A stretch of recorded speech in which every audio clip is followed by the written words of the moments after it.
Ya, Shalom Bapak, Ibu, Saudara. Selamat sore, selamat malam, dan selamat pagi. Selamat bergabung kembali di pembinaan formasi spiritual ini. Saya Grace Emilia akan kembali menjadi moderator Anda pada malam ini. Di sesi minggu lalu, Pak Johan sudah mengingatkan bahwa tujuan hidup manusia itu adalah memuliakan Tuhan dan menikmati Dia selamanya. Kita dibantu untuk mengingat perwujudan dari hal ini melalui teologi anjing dan kucing. Apakah sikap atau orientasi hati kita seperti anjing yang menerapkan teologi, yaitu yang berpusat kepada Tuhan, atau bersikap hati seperti kucing yang menerapkan miologi yang berpusat pada diri sendiri? Di sesi ini, Pak Johan Setiawan akan meneruskan pembahasan tersebut dengan menjelaskan mengenai awal perjalanan dari formasi spiritual, yaitu kerinduan akan Tuhan. Sebelumnya kita akan berdoa meminta pertolongan Tuhan. Untuk itu saya mohon dengan hormat Bapak Triyono dari Sekolah Erenos di Bumi Serpong Damai di Tangerang Selatan untuk memimpin kita dalam doa. Silakan Pak Triyono.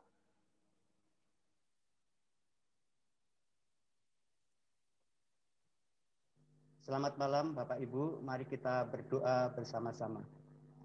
Bapa di surga, kami bersyukur malam hari ini bersama-sama dengan hamba-hambamu. Kami bersyukur gerejamu Hokim Tong telah dipakai oleh Tuhan. Bagaimana harus melengkapi para hamba-hambamu. Kami ditata ulang bagaimana perjalanan kami mengiring Tuhan. Kami perlu disegarkan kami untuk mengerjakan pekerjaan Tuhan di ladang yang sedang kami kerjakan. Sungguh kami bersyukur Tuhan. Kami dilengkapi dan dibentuk kembali spiritualitas kami, dikembalikan kepada jalur yang Tuhan sediakan. Kami menyerahkan hamba-hambamu yang akan menyampaikan pesan firman Tuhan. Berkati mereka menjadi bagian penting perjalanan kami yang membutuhkan Tuhan. Di dalam nama Tuhan Yesus Kristus kami menyerahkan acara kami malam hari ini. Amin. Amin. Ya, terima kasih Pak Triyono. Ya. Sebelum saya serahkan kepada Pak Johan, saya hendak memberikan beberapa pengumuman terlebih dahulu.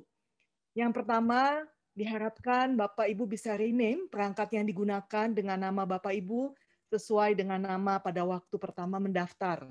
Kedua, pastikan mic Bapak Ibu dalam keadaan mute pada saat masuk dan selama acara berlangsung.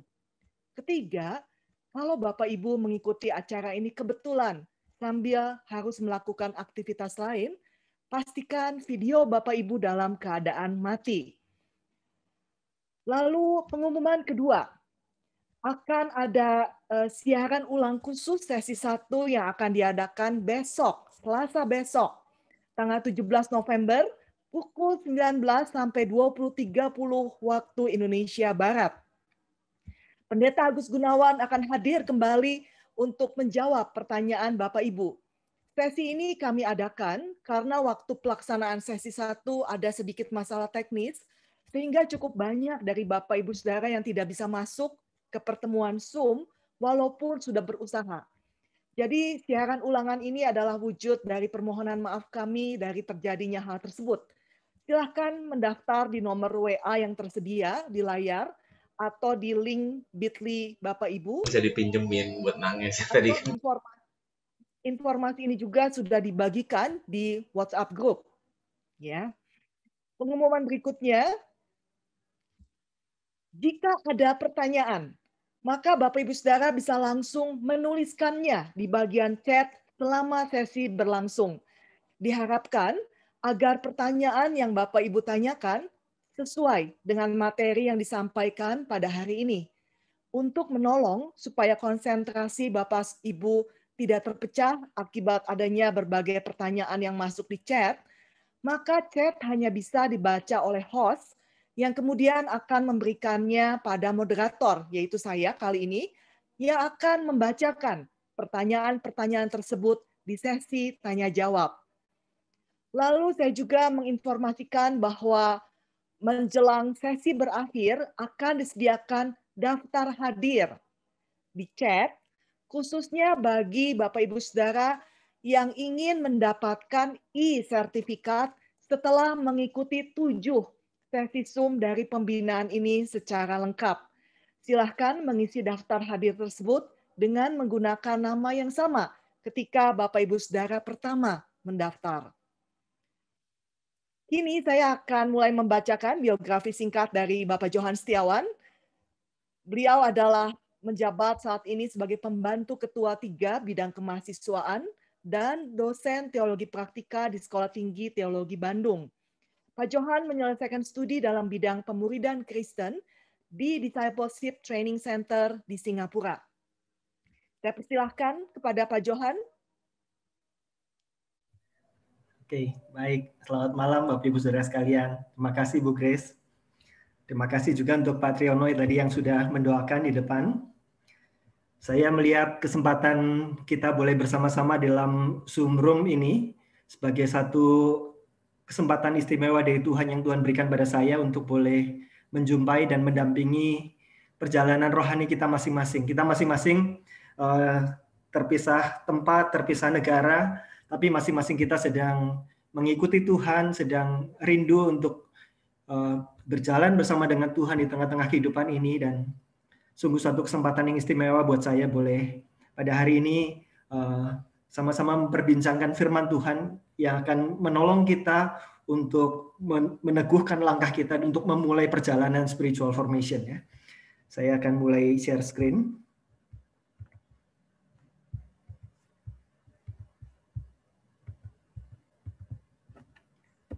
Ya, topik kita hari ini adalah kerinduan akan Tuhan sebagai awal perjalanan dari spiritual formation yang kita lakukan.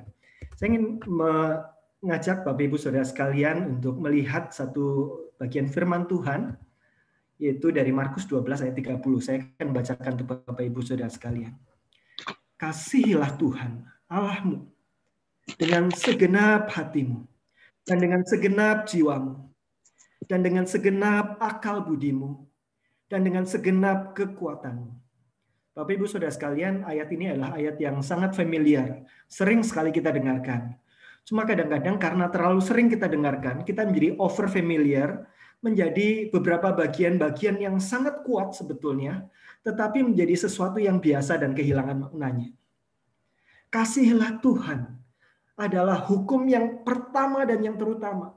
Di dalam hukum ini tergantung seluruh kitab Taurat dan hukum Taurat dan kitab para nabi. Sangat serius, sangat besar.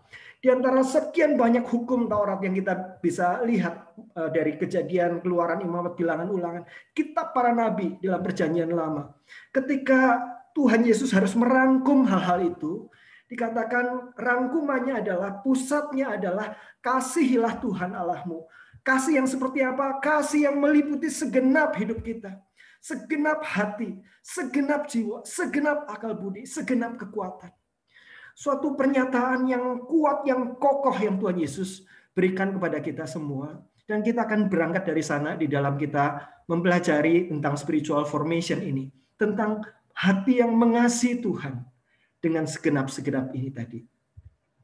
Bapak Ibu Saudara sekalian, ada satu buku, saya senang sekali membaca buku ini, ditulis oleh James K. S. Smith, seorang ahli filsafat, seorang ahli teologi Kristen. Dia menulis buku yang diberi judul You Are What You Love. Engkau adalah apa yang engkau kasihi. Kita adalah apa yang kita kasihi, and you might not love what you think. Dia berkata begini, Bapak Ibu Saudara sekalian. Hidup kita itu tidak didefinisikan oleh apa yang kita ketahui. Hidup kita juga tidak didefinisikan oleh apa yang kita yakini bahkan. Ya, kita di dalam kehidupan Kristen kita mengetahui banyak hal, tetapi tidak semua yang kita ketahui kita lakukan. Bahkan kita meyakini banyak hal. Bukan sekedar meyakini, kita bisa mengajarkan, dan kita mungkin sudah mengucapkan berkali-kali beberapa hal yang kita sebut sebagai conviction kita, sebagai keyakinan kita. Tetapi James K. S. Smith berkata bahwa kita didefinisikan bukan oleh apa yang kita ketahui atau bahkan kita yakini. Kita didefinisikan oleh apa yang kita cintai. Saya berikan ilustrasi. Misalnya tentang olahraga ya. Bapak Ibu Saudara sekalian di Zoom Room ini, berapa banyak di antara kita yang tahu bahwa olahraga itu sesuatu yang baik dan sehat bagi kita semua? Kita semua tahu tentang itu. Sekarang saya lanjutkan. Berapa banyak di antara kita yang bukan sekedar tahu tapi yakin, sangat-sangat yakin bahwa olahraga itu sesuatu yang penting sekali buat hidup kita. Dan untuk olahraga kita perlu olahraga secara teratur. Seminggu mungkin 3 kali minimal kita olahraga, minimal setengah jam begitu ya. Kita olahraga dengan serius supaya membuat badan kita segar, membuat badan kita sehat. Berapa di antara kita yang yakin sekali itu? Saya pikir semua kita yakin. Bahkan kita bisa mengajarkannya kepada orang lain bahwa olahraga itu penting dan baik. Kita sangat yakin itu. Pertanyaannya, berapa di antara kita yang rutin berolahraga? Seminggu 3 kali, minimal setengah jam. Berapa banyak di antara kita yang rutin melakukan itu? Beberapa rutin. Tetapi saya menduga sebagian besar tidak. Jadi kita didefinisikan bukan oleh apa yang kita ketahui atau kita yakini, kita yakin olahraga penting, tetapi kita didefinisikan oleh apa yang kita cintai. Waktu pagi-pagi waker kita menyala, kemudian kita pikir-pikir, aduh, saya yakin olahraga penting, saya perlu bangun, tetapi saya lebih mencintai tidur lebih panjang. Saya lebih mencintai untuk bisa wakernya saya putar lagi 1 jam lagi mungkin. Kemudian itulah yang kita lakukan. Jadi kita didefinisikan oleh apa yang kita cintai. Dan kita mungkin tidak mencintai apa yang kita pikirkan, tidak mencintai apa yang kita yakini. Jadi manusia itu adalah pribadi yang utuh, bukan hanya masalah pikiran saja. Nah, pikiran dan hati, meskipun hanya 2 jengkal, itu jaraknya bisa panjang sekali. Apa yang kita ketahui dan kita yakini belum tentu sampai ke dalam hati kita. Nah, ada seorang filsuf Kristen lain, almarhum Dallas Willard, yang banyak menulis buku tentang spiritual formation. Dia berkata demikian, kebutuhan terbesar umat manusia adalah pembaruan hati, atau bahasa Inggrisnya the renovations of the heart, sesuai dengan judul buku yang dia tulis. Kebutuhan terbesar umat manusia adalah pembaruan hati. Hati itu apa? Yaitu suatu tempat di dalam diri kita yang daripadanya sikap, pilihan, dan tindakan kita berasal. Dari situlah kasih kita kepada Tuhan juga berada. Pembaruan hati itu. Jadi Bapak Ibu Saudara sekalian, kalau kita bagi-bagi perilaku natur manusia dalam beberapa aspek, aspek yang paling luar adalah perilaku, sesuatu yang kita lakukan. Kemudian perilaku yang tidak kita munculkan, tetapi sikap positif, sikap negatif ada di dalamnya. Tapi sikap dan perilaku kita itu dikendalikan atau ditentukan oleh bagaimana orientasi hati kita. Itulah yang mau dikatakan oleh Dallas Willard. Bahwa kebutuhan terbesar umat manusia adalah renovations of the heart, renovasi hati. Dan itulah yang dikatakan oleh Tuhan Yesus di dalam rangkumannya akan hukum yang terutama. Itu kasihilah. Hati yang mengasihi Tuhan dengan segenap-segenap itu akan mempengaruhi sikap perilaku kita dan seterusnya. Dari sanalah kita akan berangkat ketika kita membicarakan spiritual formations. Dan pembaruan hati ini, saya pikir itu merupakan inti dari formasi spiritual, inti dari pertumbuhan rohani, inti dari kedewasaan rohani, inti dari sanctification, pengudusan, inti dari pemuritan. Kita bukan hanya belajar perilaku-perilaku tertentu secara aktivitas di luar, atau belajar pandangan-pandangan, doktrin-doktrin, pemahaman-pemahaman tertentu, tetapi apakah hati kita diubahkan oleh semuanya itu? Jadi perubahannya harus dari perubahan dalam level hati kita. Bapak Ibu Saudara sekalian, membicarakan hati itu bisa menjadi sesuatu yang sangat abstrak. Padahal itu sangat penting. Bagaimana hati kita menjadi hati yang mencintai Tuhan dengan segenap-segenap itu. Bagi Tuhan itu sesuatu yang penting juga. Kita ingat bahwa ketika Tuhan Yesus menampakkan diri dalam tubuh kebangkitannya kepada Petrus, waktu itu Petrus bersama dengan murid-muridnya, setelah Tuhan Yesus disalib, mereka bersama-sama pergi ke danau, kemudian juga menangkap ikan kembali di sana, dan Tuhan Yesus menjumpai mereka dan secara khusus bertanya kepada Simon Petrus. Ada banyak hal yang bisa ditanyakan oleh Tuhan Yesus kepada Simon Petrus. Misalnya, kenapa kamu menyangkali saya? Kenapa katanya kamu akan membela saya depan orang, tetapi kamu yang pertama-tama melakukan itu? Dan sebagainya, ada banyak yang bisa ditanyakan oleh Tuhan Yesus. Tetapi Tuhan Yesus menanyakan sesuatu yang right to the point, yaitu, Simon anak Yohanes, apakah engkau mengasihi aku? Do you love me? Kemudian Tuhan Yesus menanyakannya berkali-kali. Sampai Simon Petrus sedih. Tuhan, Engkau tahu segala sesuatu. Engkau tahu apa yang ada dalam hatiku. Dan kalau Engkau melihat di dalam hatiku ini, Engkau tahu bahwa aku mengasihi Engkau. Dan buat Tuhan Yesus itu cukup. Jika demikian, gembalakanlah anak dombaku. Saya tidak tahu kondisi hidup kita saat ini masing-masing. Mungkin kita didera berbagai macam dosa dan pergumulan dan sebagainya. Kalau Tuhan bertanya pada kita sesuatu yang penting, right to the point. Do you love me? Apakah engkau mengasihi aku? Bagaimana kita menjawab?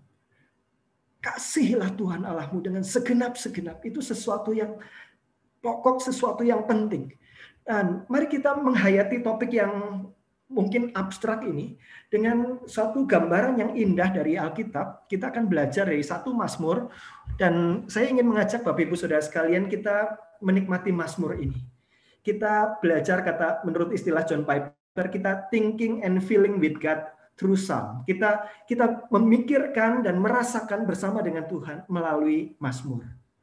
Kita punya waktu dalam 1 jam ke depan ini. Mari kita pakai waktu ini sebagai waktu retreat pribadi di hadapan Tuhan, meskipun sambil Zoom ya. Biarkan Tuhan berbicara kepada kita dan Tuhan menjumpai kita di mana kita berada melalui perkataan-perkataan firman Tuhan dalam Mazmur ini. Mazmur 84. Mazmur 84 tergolong dalam Mazmur yang dinyanyikan oleh orang-orang Israel ketika dia melakukan perjalanan ziarah ke Yerusalem. Di dalam agama Israel kuno ada 3 perayaan di mana perayaan ini harus dilaksanakan di Yerusalem, nggak bisa di tempatnya masing-masing.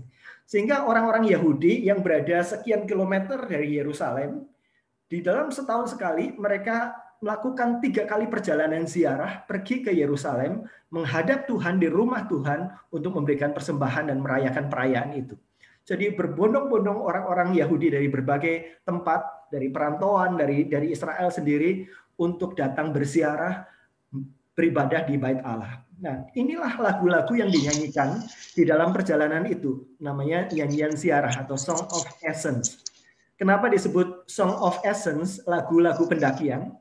Karena Yerusalem itu ada di bukit yang tinggi, Bapak Ibu Saudara sekalian. Jadi untuk pergi ke Yerusalem, mereka perlu mendaki. Makin lama makin naik, ketemu di sanalah Bait Allah di situ. Maka disebut lagu pendakian. Mereka menyanyikannya sambil mendaki, sambil melakukan perjalanan itu. Kenapa saya mengajak Bapak Ibu sama-sama merenungkan Mazmur ziarah ini? Karena Mazmur ziarah ada banyak rangkaiannya di dalam Mazmur. Ini menggambarkan tentang satu metafor dari kehidupan rohani. Jadi selain itu sesuatu yang betul-betul secara fisik mereka lakukan perjalanan itu, pergi ke kota Yerusalem secara fisik. Tetapi di dalam teologi, perjalanan ziarah ini adalah perjalanan yang mewakili perjalanan hidup kita di dunia untuk semakin lama semakin berjumpa dengan Tuhan di dalam bait-Nya. Jadi dinamika bagaimana kita mencari Tuhan, menghampiri Tuhan itu dinyatakan dengan indah di dalam Mazmur-Mazmur pendakian, Mazmur-Mazmur ziarah ini. Mari kita mulai dengan Mazmur 84 ayat 1 sampai 3. Mazmur 84 ini ada 3 bait. Ini satu lagu terdiri 3 bait, kita akan pelajari bait demi baitnya. Bait yang pertama, untuk memimpin biduan menurut lagu Gitit Mazmur Bani Korah. Betapa disenangi tempat kediaman-Mu, ya Tuhan semesta alam. Jiwaku hancur karena merindukan pelataran-pelataran Tuhan. Hatiku dan dagingku bersorak-sorai kepada Allah yang hidup. Mazmur 84 ini dimulai dengan kerinduan akan Tuhan. Sesuai dengan tema kita hari ini ya. Kerinduan akan Tuhan sebagai awal perjalanan.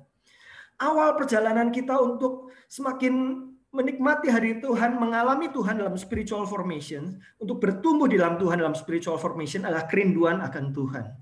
Dikatakan betapa disenangi tempat kediaman-Mu, ya Tuhan semesta alam. Tempat kediaman di sini mewakili Yerusalem, bicara tentang Bait Allah ada di sana.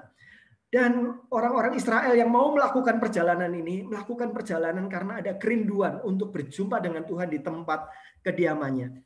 Jadi sekali lagi, selain tempat kediaman secara fisik Yerusalem ini juga mewakili persekutuan kita dengan Tuhan. Kita betapa kita merindukan untuk kita bisa menikmati hadirat Tuhan, mengalami pimpinannya, kesukaan bersama-sama dengan Dia, persekutuan dengan Tuhan.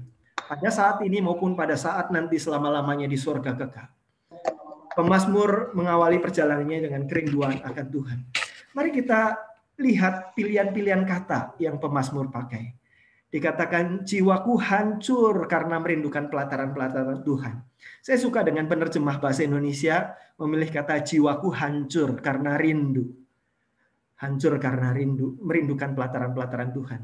Ada beberapa alternatif terjemahan Bapak Ibu Saudara sekalian dari berbagai versi Alkitab. Dari ESV, KJV di sana dikatakan terjemahnya adalah long atau merindukan, even faints.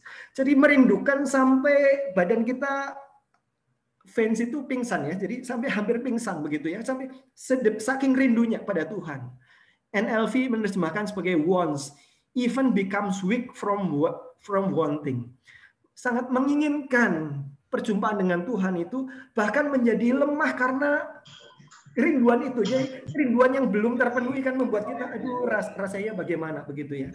Itulah NLV. Penerjemah yang saya suka ini The Passion Translation, dia menerjemahkannya sebagai lovesick longing. Jadi sakit rindu rasanya begitu ya. Desires, ada keinginan yang sangat besar. Bukan hanya wants tapi desire. Want more than anything. Cannot wait, so excited, tidak bisa menunggu lagi, rasanya sangat bergirang untuk melakukan perjalanan ini, berjumpa dengan Tuhan. Inilah yang menjadi bahasa pemazmur, jiwaku hancur karena merindukan pelataran-pelataran Tuhan, hatiku dan dagingku. Kata hati dan daging itu berarti the whole being. Hati yang di dalam, daging yang di luar, seluruh diriku bersorak-sorai kepada Allah yang hidup. Bapak Ibu Saudara sekalian, kalau kita membaca Imamat, Bilangan, Ulangan begitu ya, mungkin kita mendapati bahwa Perjanjian Lama itu isinya hukum-hukum dan ibadahnya itu ibadah yang sangat kaku, saklek begitu ya. Tetapi kalau kita membaca Mazmur, kita akan punya kesan yang sangat berbeda. Ada gairah kerinduan yang dinyatakan tanpa filter begitu ya. Tuhan, hatiku hancur merindukan pelataran-pelataran Tuhan. Kalau dalam bahasa syair lagu modern mungkin seperti ini. I just want to be where you are, dwelling daily in your presence. I don't want to worship from afar. Draw me near to where you are. Satu kerinduan untuk menyembah Tuhan, dwelling daily in your presence. Berada setiap hari dalam hadirat-Nya. Tidak mau menyembah Tuhan dari jauh. I don't want to worship from afar. Draw me near to where you are. Tuhan tarik diri saya, tarik hidup saya untuk dekat dengan Engkau. Saya tidak mau menyembah Engkau dari jauh. Tapi saya mau menikmati Engkau, mengalami Engkau. I just want to be where you are. Adakah ini mewakili seruan-seruan dan kerinduan hati kita kepada Tuhan? Beberapa di antara kita saat ini yang bersama-sama dalam Zoom ini mungkin sedang mengalami kekeringan rohani. Saya tidak tahu karena berbagai alasan, berbagai hal. Tapi kalau kita melihat jauh di dalam kedalaman hati kita, adakah kita mendapati Tuhan? Kalau engkau lihat di dalam diri saya, engkau tahu bahwa saya sebetulnya rindu kepada Tuhan. Saya tidak senang berada dalam kekeringan seperti ini. Saya ingin Tuhan tarik hidup saya kepadamu. Beberapa di antara kita mungkin sedang bersuka cita secara rohani. Dan kita menikmati hadirat Tuhan. Dan kita tidak ingin mendapatkan yang kurang dari ini. Itulah gairah kerinduan akan Tuhan. Pemazmur melanjutkan puisinya, melanjutkan syairnya. Dia bilang bahwa bahkan burung pipit telah mendapat sebuah rumah. Burung layang-layang sebuah sarang. Tempat menaruh anak-anaknya pada mesbah-mesbah-Mu, ya Tuhan, semesta alam, ya Rajaku dan Allahku. Inilah gambaran yang menarik sekali menurut saya. Saya membayangkan begini Bapak Ibu Saudara sekalian. Mungkin para peziarah itu dalam perjalanan-perjalanan sebelumnya ke rumah Allah, mungkin melihat di bubungan bait Allah itu ada burung pipit dan burung layang-layang. Dan saya sempat cek di Google, ternyata burung pipit dan burung layang-layang itu suka bikin sarang di tempat-tempat yang terlindung seperti itu. Dan kemungkinan si pemazmur ini melihat, Di bait Allah kok ada burung pipit atau ada burung layang-layang bikin sarang di sana. Nah, karena hatinya dipenuhi dengan kerinduan, maka dia kemudian jadi menginginkan, jadi iri hati sama burung pipit dan burung layang-layang. Aduh, rasanya indah sekali ya, bisa terus-menerus ada dalam hadirat Tuhan, di dalam bait Tuhan, seperti burung pipit dan burung layang-layang yang bisa bersarang di tempat ini. Itu menunjukkan kerinduan pemazmur yang otentik ya. Tapi Ibu Saudara sekalian, kalau saya dulu suka, salah satu hobi saya yang sekarang sudah tidak terlalu saya tekuni adalah fotografi. Jadi kadang-kadang ada beberapa lomba-lomba fotografi, misalnya lomba human interest begitu ya, waktu kita pergi ke jalan-jalan. Dengan membawa sebuah kamera, kemudian mata kita akan melihat mana ada topik-topik human interest yang cocok untuk kita jepret, kita foto. Kita yang tadinya lewat jalan itu dengan biasa-biasa saja, sekarang mata kita jadi melihat kemana-mana dan melihat pokok-pokok yang cocok buat foto kita. Nah, saya pikir itu yang ada dalam hati si pemazmur ini. Hatinya sangat rindu kepada Tuhan, jadi begitu melihat burung pipit itu rasanya cepat sekali langsung tertransfer begitu. Aduh, rasanya enak sekali seperti itu.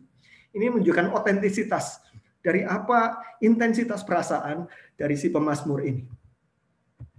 Nah, Bapak Ibu Saudara sekalian, sesuatu yang digambarkan dengan sangat indah di dalam Mazmur ini adalah formasi spiritual, memerlukan perubahan orientasi di dalam persekutuan kita dengan Tuhan dari keharusan menjadi hasrat. Saya ulangi. Formasi spiritual memerlukan perubahan orientasi dalam persekutuan kita dengan Tuhan dari harus kepada hasrat. Ketika kita datang kepada Tuhan, ketika kita mencari Tuhan, dan mungkin itu juga alasan Bapak Ibu Saudara sekalian bergabung dalam formasi spiritual pembinaan selama sekian lama ini adalah karena kita sedang rindu mencari Tuhan. Perlu kita hayati bahwa pencarian kita akan Tuhan itu harus berpindah dari harus menjadi hasrat. Saya ambil beberapa ilustrasi.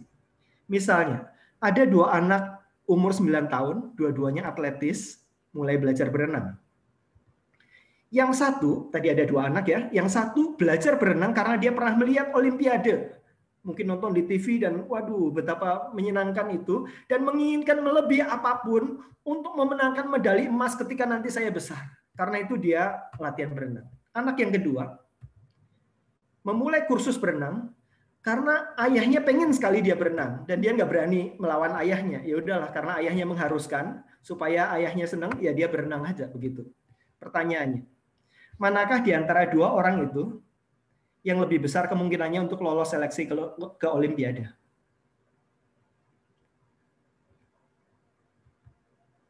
Anak yang berenang untuk mengejar impiannya, bukan sekedar melakukan berenang karena keharusan. Saya lanjutkan. Ada dua pemuda, umurnya 20 tahunan. Dan mereka bertekad mengumpulkan uang sampai mereka mendapatkan 100 juta rupiah. Dua-duanya bertekad menabung seperti ini. Salah satu dari mereka bermimpi membeli mobil sport bekas yang disukainya yang sudah diinginkannya sejak dia umur 16 tahun. Mobil sport, warnanya merah begitu ya. Dia sangat menginginkan itu sehingga dia menabung. Kemudian pemuda yang kedua menabung karena dia berpikir ya memang seharusnya menabung toh. Dari kecil dia disuruh menabung, memang sudah kewajibannya menabung dan baik menabung. Kemudian dia menabung. Pertanyaannya, menurut Anda, siapakah yang akan lebih dulu mencapai 100 juta rupiah tabungannya? Siapakah di antara dua orang itu yang mau menghemat pengeluarannya, yang mau makan seadanya, dan menepiskan keinginan untuk beli baju baru? Siapa dari dua orang itu?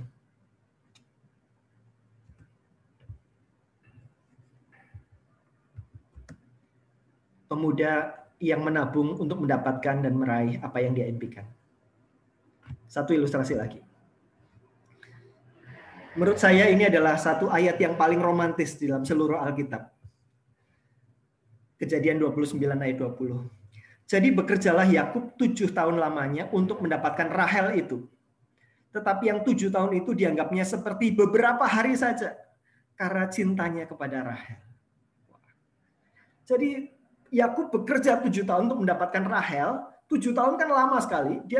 Tetapi 7 tahun dianggapnya seperti beberapa hari saja. Karena apa? Karena cintanya kepada Rahel.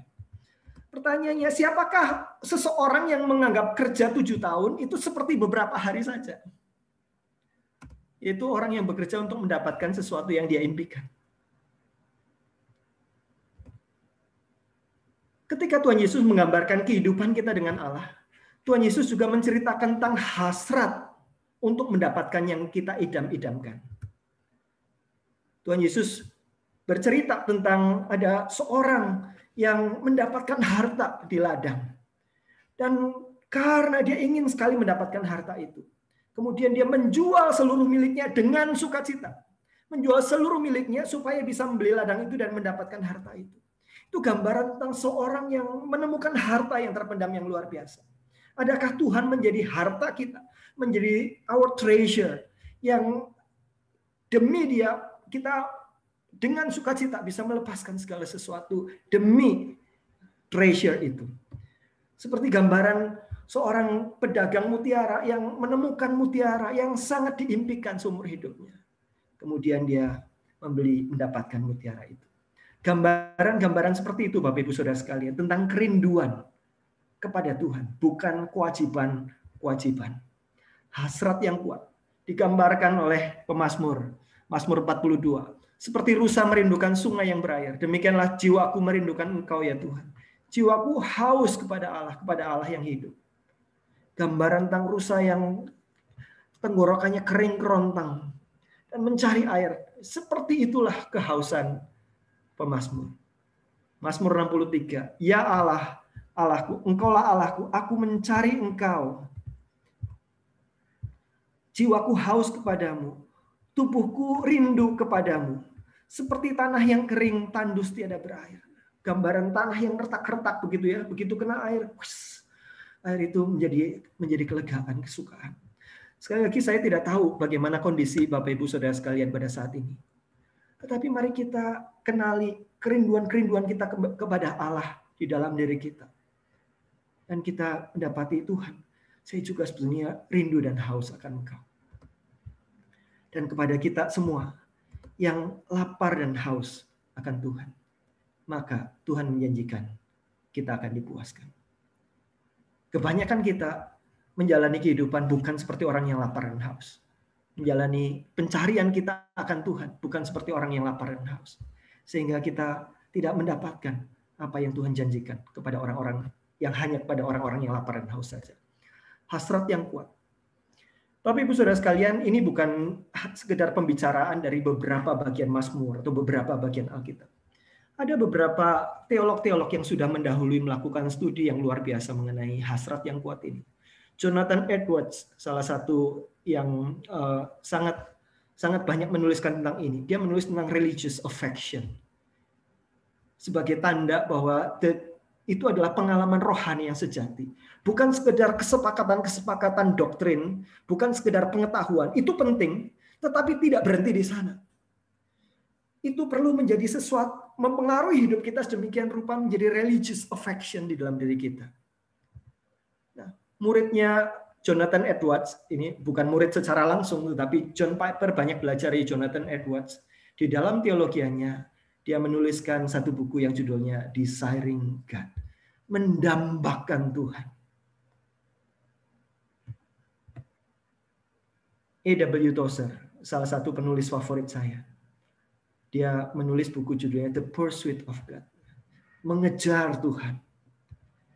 Ada seorang penulis karismatik, Tommy Tini, menulis The God Chasers. Menjadi orang yang chasing God. Dan salah satu buku yang relatif lebih baru adalah Crazy Love, Francis Chan, ya, menuliskan tentang hal ini. Mereka semua berbicara tentang kerinduan kepada Tuhan, kasih kepada Tuhan itu menjadi sesuatu yang real. Saya belajar ketika saya semula tidak berpikir begitu, Bapak Ibu Saudara sekalian. Saya dibesarkan di dalam tradisi yang menekankan pada apa yang saya pikirkan dan apa yang saya yakini itu penting dan berhenti di sana. Kemudian kerohanian saya saya punya banyak pengetahuan, tetapi kerohanian saya kering. Sampai saya belajar, saya bertemu dengan Piper, bertemu dengan Tozer, terakhir bertemu dengan Chan. Itu mereka membuat yang disebut sebagai kasihlah Tuhan dengan segenap itu menjadi sesuatu yang real, sesuatu yang selama ini saya overlook. Dan pengenalan kita akan Tuhan itu perlu dilanjutkan menjadi gairah kerinduan kepada Tuhan. Itulah message ya. Pada hari ini kita sama-sama perlu belajar melihat bahwa adakah kita mengasihi Tuhan, mencintai Tuhan dengan segenap itu. Mazmur 84 ayat 5, akhir dari bait pertama dikatakan, berbahagialah orang-orang yang diam di rumahmu, yang terus-menerus memuji-muji Engkau. Bait pertama bicara tentang desiring God. Dan ada selah di sana, ada pause di sana. Mari kita pause sejenak di sini ketika kita sudah merenungkan bersama-sama dengan Mazmur tentang kerinduan kepada Tuhan ini. Untuk merangkum perenungan kita, saya pinjam pertanyaan dari 10 question to diagnose your spiritual health. 10 pertanyaan untuk mendiagnosis kesehatan rohani kita. Bapak Ibu tahu pertanyaan pertama dari buku yang ditulis oleh Donald Whitney ini. Pertanyaan pertama adalah, apakah engkau haus akan Allah? Kalau dalam bahasa saya, apakah engkau seperti rusa atau seperti onta? Onta itu punya persediaan minuman banyak begitu ya, jadi nggak haus-haus begitu ya. Ataukah kita seperti rusa di tanah yang tandus kering, mencari Tuhan? Apakah engkau haus akan Allah? Dan itu adalah pertanyaan pertama untuk mendiagnosis apakah kita sehat secara rohani atau sedang sakit secara rohani. Apakah engkau haus akan Tuhan? Apakah engkau merindukan Tuhan? Kapan terakhir kali kita merindukan Tuhan? Mari kita biarkan firman Tuhan untuk memeriksa hati kita. Saya beri waktu sedikit.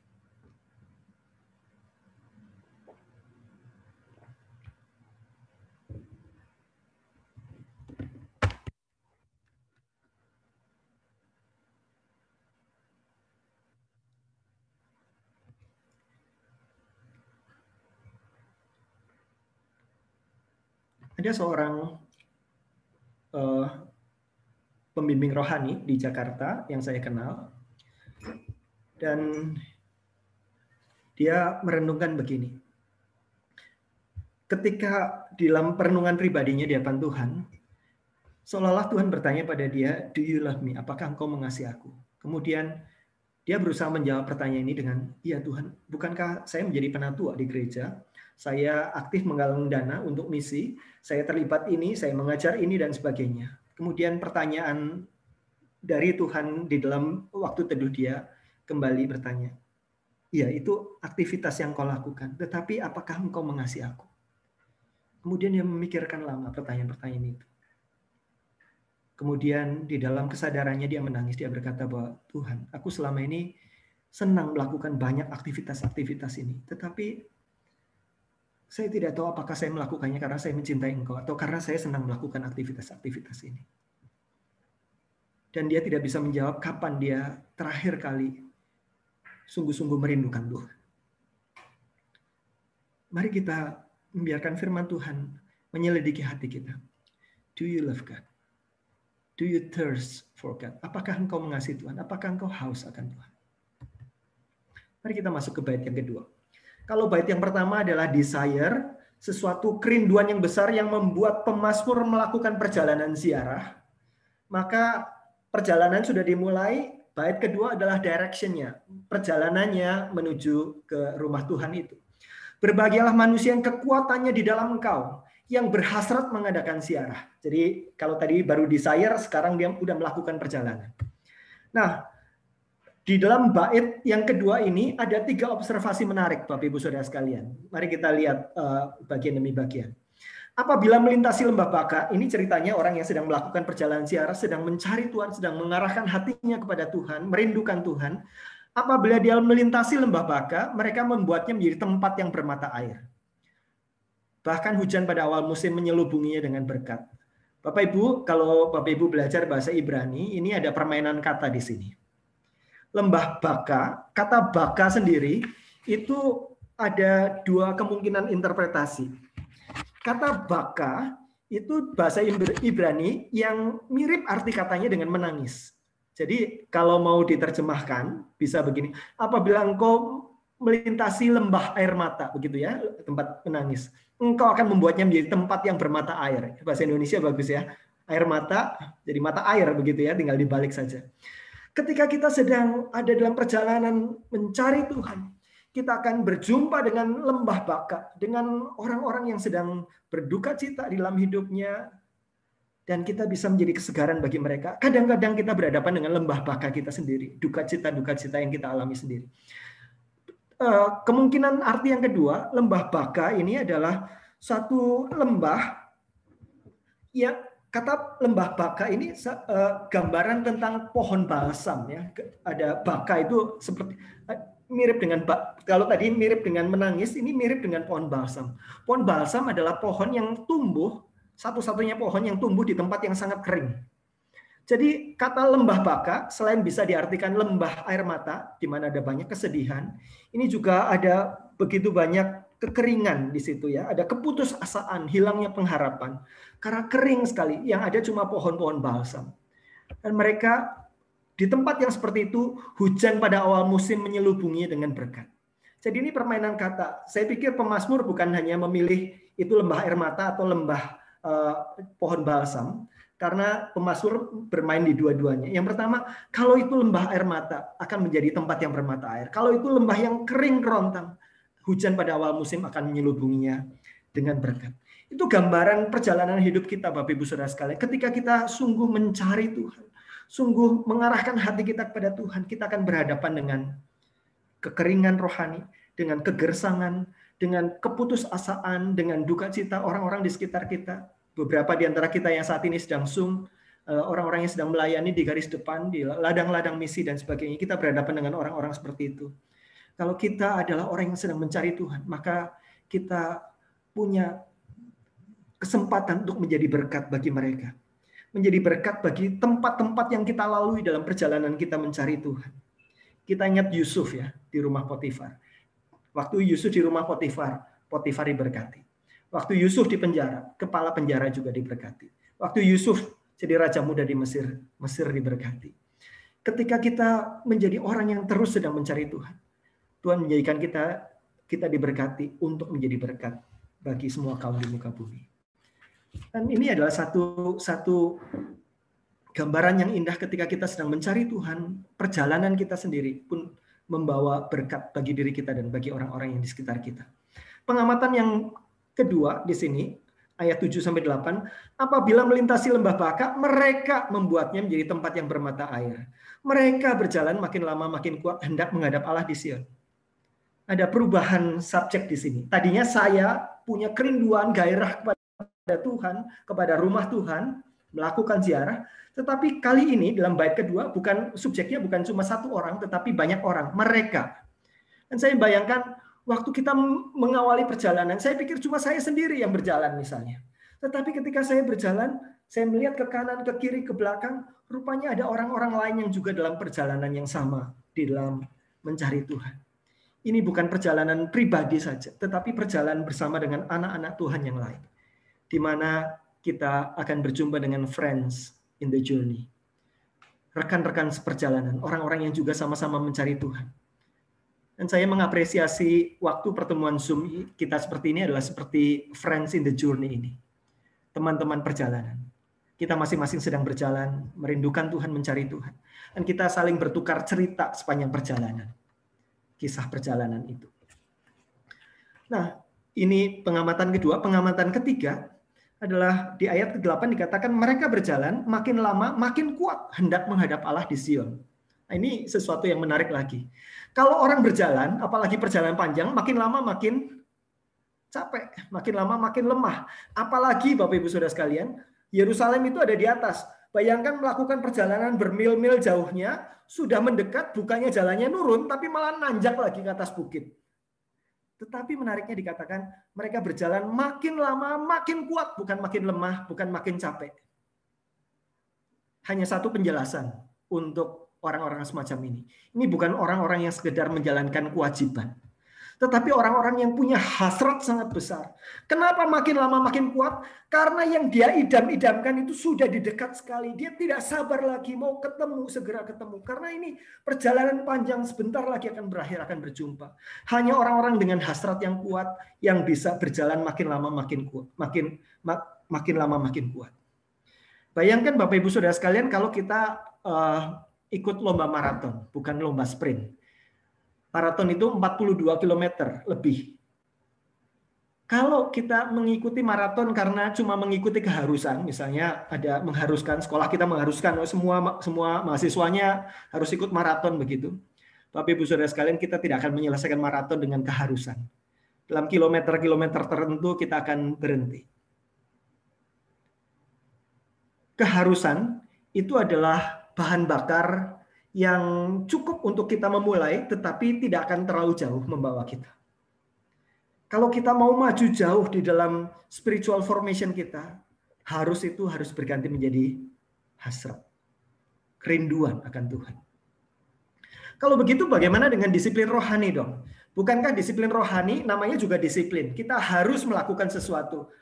Apakah kalau begitu ya udah kita nggak usah disiplin rohani saja, kalau kita lagi nggak kepingin ya nggak usah begitu ya? Atau bagaimana? Bapak Ibu Saudara sekalian, disiplin rohani itu ilustrasi yang diberikan oleh C.S. Lewis. Disiplin rohani itu ibaratnya seperti tongkat penopang. Jadi suatu saat misalnya kaki kita kecelakaan dan tidak bisa menopang tubuh kita. Supaya kita bisa jalan, kita butuh tongkat penopang itu. Nah, disiplin rohani diibaratkan seperti tongkat penopang itu. Tongkat penopang ketika kaki kita lemah. Kapan kita memerlukan disiplin rohani? Ketika hasrat kita lemah, Bapak Ibu Saudara sekalian. Ketika kerinduan kita akan Tuhan lemah, ketika keinginan kita bersekutu dengan Tuhan suam-suam, kita butuh disiplin rohani. Kita butuh mendisiplin badan ini untuk melakukan disiplin rohani. Perilaku-perilaku itu. Tetapi Bapak Ibu Saudara sekalian, kalau suatu saat kaki kita menjadi sembuh, luka-lukanya sudah kering, sudah sembuh, dan bisa menopang badan kita lagi, apakah kita akan tetap memakai tongkat penopang itu? Tentu tidak. Ketika kita sudah sembuh, maka kita tidak lagi memakai tongkat penopang. Jadi tujuannya bukan pakai tongkat penopang selama-lamanya. Tujuannya adalah sampai kaki kita pulih. Tujuannya adalah bukan kita melakukan disiplin rohani seterusnya. Tujuannya adalah sampai cinta kita itu pulih. Itulah yang dikatakan oleh C.S. Lewis. Tugas dan kewajiban hanyalah suatu pengganti sementara dari hasrat dan kasih kepada Tuhan dan kepada orang lain. Jadi kadang-kadang kasih kita lemah. Yang namanya kasih kan kadang-kadang naik turun begitu ya. Ketika kasih kita lemah, maka tugas dan kewajiban ini bisa menggantikan sementara. Seperti tongkat penopang yang menggantikan kaki. Kebanyakan kita mengalami saat-saat memerlukan tongkat penopang. Kebanyakan kita punya saat-saat memerlukan disiplin rohani. Namun tentu saja sangat bodoh memakai tongkat penopang ketika kaki kita sehat dan dapat melakukan perjalanannya sendiri. Jadi, akar masalah disiplin rohani bukanlah disiplin dan tekad, melainkan hasrat dan kerinduan. Kewajiban boleh-boleh saja dan dapat menghasilkan tanggapan yang indah dan hebat. Ada orang-orang tertentu yang sangat kuat di dalam menjalankan kewajiban dan disiplin dia. Orang Jepang misalnya begitu ya. Ada kalanya kita harus memiliki kewajiban sebagai alat bantu sampai cinta kita pulih. Akan tetapi jika kita dikungkung secara permanen oleh kewajiban, maka kita akan mati, bukannya akan mengalami pembebasan. Tapi Ibu Saudara sekalian, kita memerlukan disiplin rohani sampai cinta kita itu pulih. Saya ingin membagikan kepada Bapak Ibu Saudara sekalian satu bagian dari bacaan dari bab 6 bukunya Francis Chan, Crazy Love, tentang orang yang jatuh cinta kepada Tuhan. Saya akan bacakan kepada Bapak Ibu Saudara sekalian. Pernahkah Anda bertemu dengan seseorang yang sungguh-sungguh jatuh cinta dan tergila-gila pada Yesus? Saya pernah. Orang itu adalah Clara, nenek dari istri saya. Baru-baru ini saya berbicara di saat pemakaman nenek Clara. Dan saya jujur berkata pada para pelayat yang berkumpul bahwa saya belum pernah mengenal orang lain yang lebih bersemangat untuk bertemu dengan Yesus daripada nenek Clara. Setiap pagi nenek Clara berlutut di samping tempat tidurnya dan menikmati jam-jam yang berharga dengan penyelamat dan kekasihnya. Kemudian di hari yang sama hanya dengan melihat sudut tempat tidurnya saja, ada tetesan air mata yang penuh sukacita dan rasa yang penuh pengharapan untuk keesokan paginya yang akan dinikmati dengan berlutut lagi di dalam hadiratnya. Nenek Clara memperlakukan Tuhan seperti cara kita memperlakukan orang-orang yang sangat kita cintai. Ketika Anda benar-benar jatuh cinta, Anda akan melakukan segalanya untuk bisa bersama dengan orang yang Anda cintai. Anda akan rela menyetir selama berjam-jam hanya untuk bisa bersama dengannya, walaupun untuk sebentar saja. Anda tidak keberatan untuk tidur lebih malam untuk dapat berbincang. Berjalan bersama sewaktu hujan adalah hal yang romantis dan bukannya menyebalkan. Anda rela menghabiskan banyak uang untuk orang yang sangat Anda cintai. Ketika Anda sedang berjauhan satu sama lain, rasanya tersiksa, bahkan menyedihkan. Ia adalah orang yang Anda terus pikirkan. Anda langsung memanfaatkan setiap kesempatan untuk bersama. Francis Chan, Crazy Love. Bapak Ibu Saudara sekalian, kita perlu memiliki visi yang baru terhadap kerohanian kita. Kita perlu memiliki kerinduan, gairah kerinduan dan kecintaan kepada Tuhan. Tuhan tidak pernah memerintahkan kita, kalau kita baca Alkitab, Bapak Ibu Saudara sekalian, kita tidak akan mendapati perintah kamu harus saat teduh setiap hari, setiap pagi gitu ya. Kamu harus saat teduh gitu. Tidak ada perintah itu dalam Alkitab. Yang ada adalah kasihilah Tuhan Allahmu dengan segenap hatimu, segenap jiwamu, segenap akal budimu, segenap kekuatanmu. Dan kalau kita sungguh mencintai Tuhan, maka kita akan datang, kita akan berlari, kita akan mencari Tuhan, kita akan menikmati Tuhan, kita akan kangen pada Tuhan. Kita akan berjumpa dengan Tuhan. Bayangkan seorang yang sedang pacaran. Ketika dia datang ke rumah pacarnya, ngapelin begitu ya. Apakah dia melakukannya karena kewajiban? Karena, wah saya harus mendisiplin diri. Setiap hari Sabtu saya harus nyamperin ke rumah pacar saya. Ini adalah disiplin rohani saya, inilah tanggung jawab saya, begitu ya. Saya pikir tidak. Orang yang lagi pacaran tidak butuh disiplin karena cintanya mengambil alih. Biar hujan badai dia akan datang begitu. Inilah ketika kita membicarakan spiritual formation, kecintaan kepada Tuhan itu adalah sasarannya. Disiplin adalah alatnya. Ya Tuhan Allah semesta alam, dengarkanlah doaku. Pasanglah telinga, ya Allah Yakub. Selah. Mari kita berhenti sejenak di sini, kita merenungkan lagi.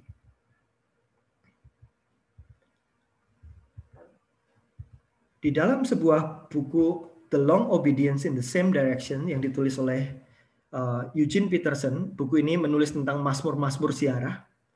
Dia mengajukan pertanyaan ini di bagian depan.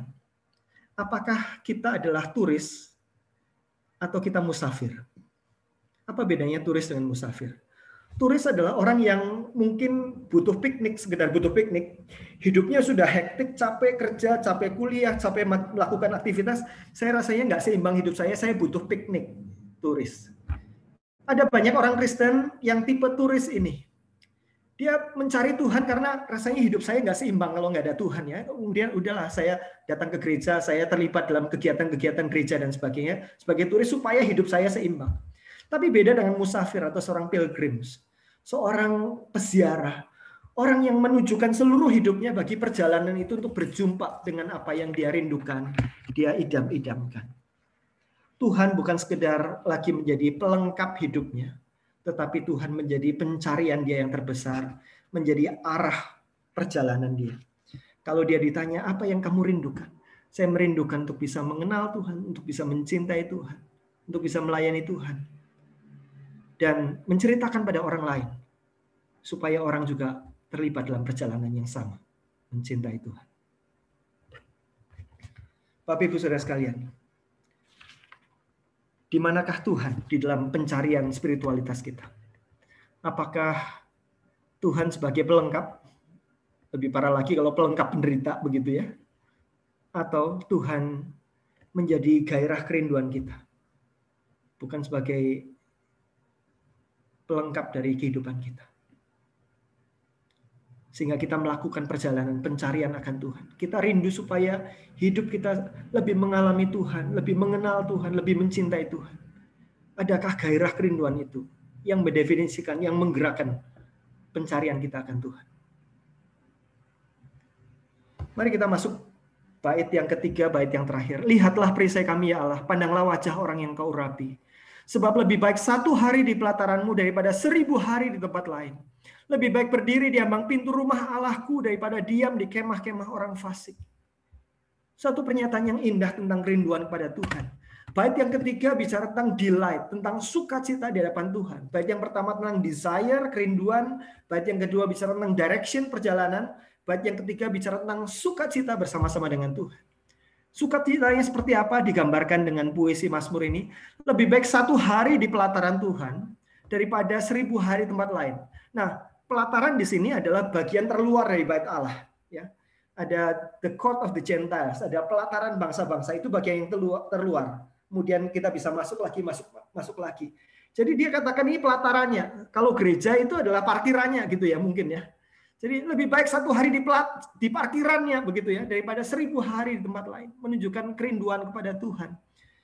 Lebih baik berdiri di ambang pintu rumah Allahku. Berdiri itu capek di ambang pintu, apalagi di ambang pintu begitu ya. Daripada diam di kemah-kemah orang fasik. Tidur, berada, tinggal bersama-sama di kemah-kemah orang fasik dalam kejahatan kita. Ini gambaran orang yang mendambakan dan mencintai Tuhan. Dia akan membandingkan hadirat Tuhan dengan hal-hal lain di dalam hidupnya menjadi sesuatu yang tidak lagi menjadi sesuatu yang terlalu menarik hati dan perhatiannya. Bapak Ibu Saudara sekalian, ketika kita di dalam hidup kita, ketika kita berbuat dosa, karena dosa itu menjanjikan sesuatu yang menarik, bukan? Ada sesuatu kebutuhan kita yang hendak dipenuhi dan dipuaskan oleh dosa itu. Kita berbuat dosa.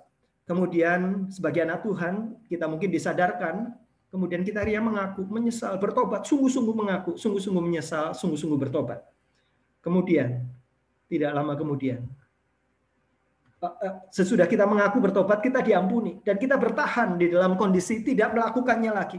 Tetapi lama-lama kemudian, akhirnya kita muter lagi ke atas, berbuat dosa lagi. Gairah dan kerinduannya untuk kita dipenuhi dalam satu aspek itu mungkin melalui pornografi, mungkin melalui relasi-relasi yang tidak sehat dengan orang-orang tertentu, mungkin melalui kebiasaan-kebiasaan tertentu dan sebagainya yang menjanjikan akan memenuhi dan memuaskan kita. Kita berbuat dosa lagi, mengaku dosa lagi, diampuni lagi, dan kita akan jatuh itu lagi. Kenapa? Karena yang kita lakukan seringkali adalah sin management atau manajemen dosa. Bagaimana saya menahan diri supaya tidak masuk dalam godaan itu, kemudian menjauhkan diri dari tempat-tempat pencobaan kita dan sebagainya. Sin management itu akan menolong kita sampai titik tertentu. Tetapi roh penurut, daging kita lemah.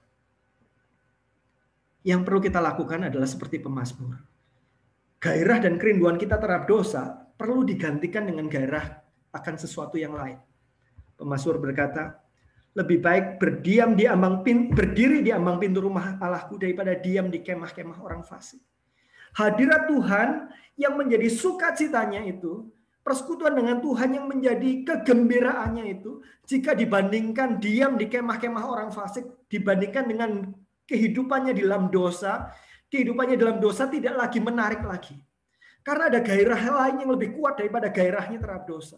Bukan sekedar menahan diri dari gairah yang kuat itu. Akhirnya kita jebol juga pertahanannya dan kita jatuh lagi. Maka cara kita menang terhadap dosa bukan manajemen dosa, tetapi dengan mengganti gairah yang sangat besar yang kita miliki, yang ingin kita puaskan dari dosa, dengan gairah kepada Tuhan. Lebih baik berdiri di ambang pintu rumah Allahku, menikmati hadiratnya, memandang dia, kemuliaannya, sukacita bersama-sama dengan dia, dibandingkan dan diam di kemah-kemah orang fasik. Orang-orang yang merasakan hadirat Tuhan, orang-orang itu akan merasa bahwa dosa menjadi sesuatu yang tidak terlalu menarik jika dosa itu membuat dia tidak lagi bisa menikmati hadirat Tuhan lagi.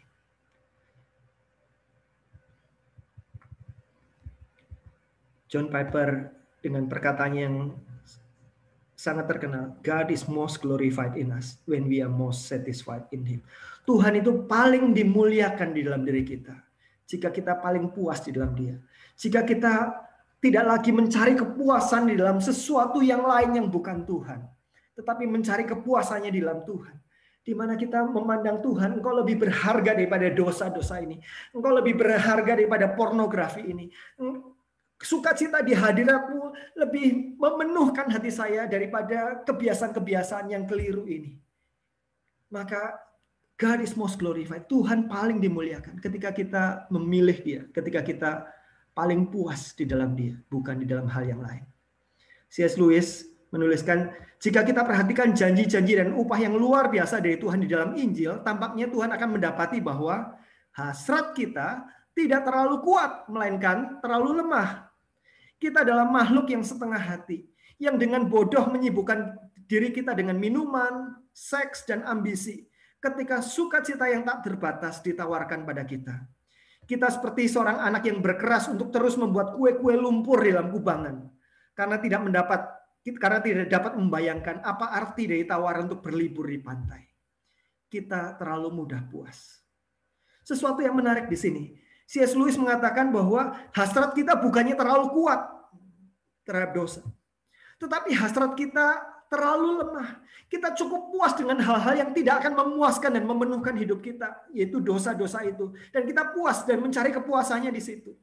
Dikatakan kita terlalu mudah puas. Kalau kita sungguh-sungguh merindukan hasrat kepuasan yang lebih besar lagi, maka kita tidak akan dipuaskan oleh hal-hal itu. Kita akan mencari yang lebih lagi dan kita akan mendapatinya di dalam janji-janji Tuhan, dalam kehadiran Tuhan. Hasrat kita terlalu lemah. Ayat yang terakhir. Sebab Tuhan adalah matahari dan perisai. Matahari menggambarkan penyediaan, perisai menggambarkan perlindungan. Ini tentang bagaimana orang mengalami Tuhan yang menyediakan dan melindungi dia. Kasih dan kemuliaan-Nya berikan. Ia tidak menahan kebaikan dari orang yang hidup tidak bercela. Ya Tuhan semesta alam, berbahagialah manusia yang percaya kepadamu. Orang-orang yang take delight in God's presence. Orang-orang yang bersukacita di dalam hadirat Tuhan. Inilah undangan dari A.W. Tozer. A.W. Tozer berkata bahwa I'm looking for the fellowship of the burning heart. Saya mencari orang-orang yang memiliki hati yang berkobar-kobar. Orang-orang yang berjumpa dengan Tuhan tetapi masih terus merindukan Tuhan. Ini paradoksnya ya. Kita mengejar sesuatu yang kita temukan. Orang-orang yang menemukan Tuhan, orang-orang yang berjumpa dengan Tuhan, yang mengalami Tuhan adalah orang-orang yang paling bergairah dengan Tuhan. Kenapa? Karena dia sudah mengalami Tuhan. Sudah tahu apa rasanya sukacita dan keindahan di hadirat Tuhan. Sehingga dia terus pursuing Him. Terus mengejar Tuhan. Nah, A.W. Tozer berkata, saya mencari orang-orang yang kayak begini. The fellowship of the burning hearts. Persekutuan dari orang-orang yang hatinya berkobar-kobar bagi Tuhan. For men and women, untuk pria dan wanita of all generations, semua generasi, kecil, besar, tua, muda, everywhere, di semua tempat, who love the Savior. Jesus Christ is everything, all in all. Orang-orang yang hatinya dipenuhi dengan gairah untuk mencintai Tuhan. Dan Tuhan bukan hanya pelengkap, tetapi dia all in all. Dia menjadi segala-galanya. Bapak Ibu Saudara sekalian, saya merindukan pertemuan kita pada malam hari ini boleh memberikan pada kita visi dan gairah yang baru terhadap kerohanian kita. Tuhan berkata pada kita, kasihilah Tuhan Allahmu dengan segenap. Kasih itu yang akan menghasilkan ketahanan kita terhadap dosa. Kecintaan kepada Tuhan yang akan membuat kita mengawali dan meneruskan perjalanan. Sampai kita berjumpa dengan Tuhan muka dengan muka. Di mana kita bisa mengenal Tuhan sebagaimana kita dikenal. Di mana kita akan menyembah Dia dalam seluruh kepenuhan hidup kita. Kita nanti suatu saat akan berjumpa dengan Tuhan seperti itu. Dijanjikan oleh Tuhan. Di dalam tubuh yang dimuliakan kita akan mengenal Tuhan. Dan kalau kita mengenal berhadapan muka dengan Tuhan yang kudus, yang indah, yang adil, yang mulia, maka hati kita akan berkobar dipenuhi dengan cinta dan kerinduan kepada Tuhan yang kita berikan dalam penyembahan yang penuh kepada Tuhan. Tetapi Bapak Ibu Saudara sekalian, kita sekarang dalam pilgrimage, dalam perjalanan di tengah-tengah dunia ini. Mari kita menjalani perjalanan itu dengan kerinduan ini. Sebagai pilgrim, sebagai seorang musafir, bukan sekedar sebagai turis. Orang yang dipenuhi kerinduan supaya lebih lagi mengalami Tuhan, lebih lagi mencari Tuhan. Tuhan menjadi all in all. Kita tahu Tuhan ada di depan kita. Kita mengasihi Dia, melakukan segala sesuatu demi kasih dan kemuliaan Tuhan. Itulah kerinduan hati kita. Saya ingin menutup dengan doa, Bapak Ibu Saudara sekalian. Doa dari A.W. Tozer menjadi doa kita semua pada malam hari ini. Mari kita berdoa.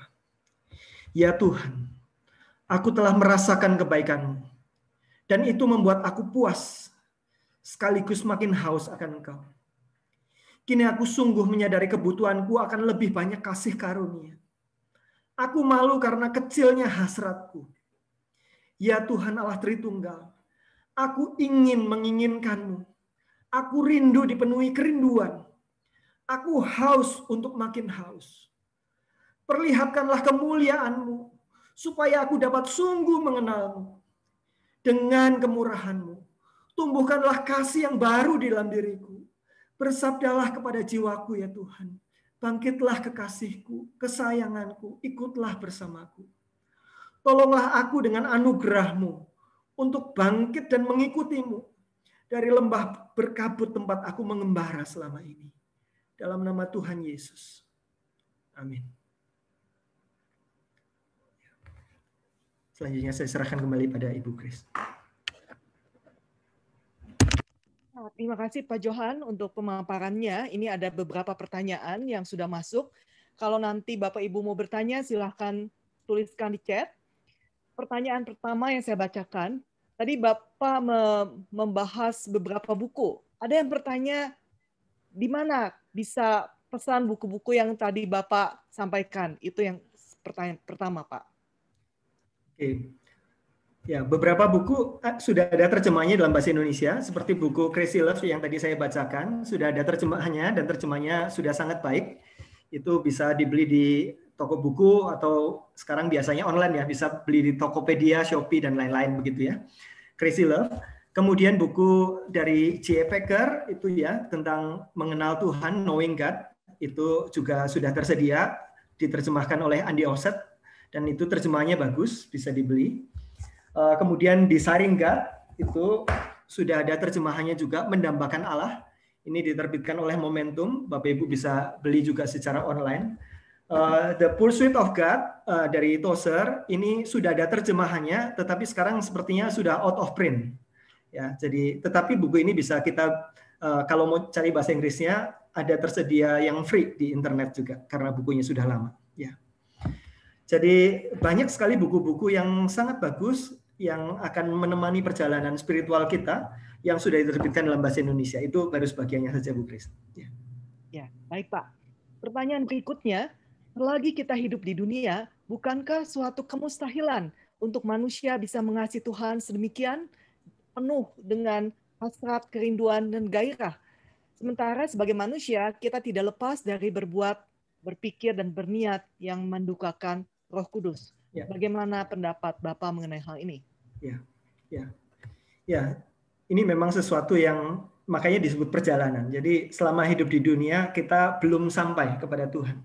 Saya merenungkan yang Paulus katakan di dalam 1 Korintus, dikatakan bahwa ketika semuanya sudah berlalu dan kita akan berjumpa dengan di hadapan Tuhan muka dengan muka.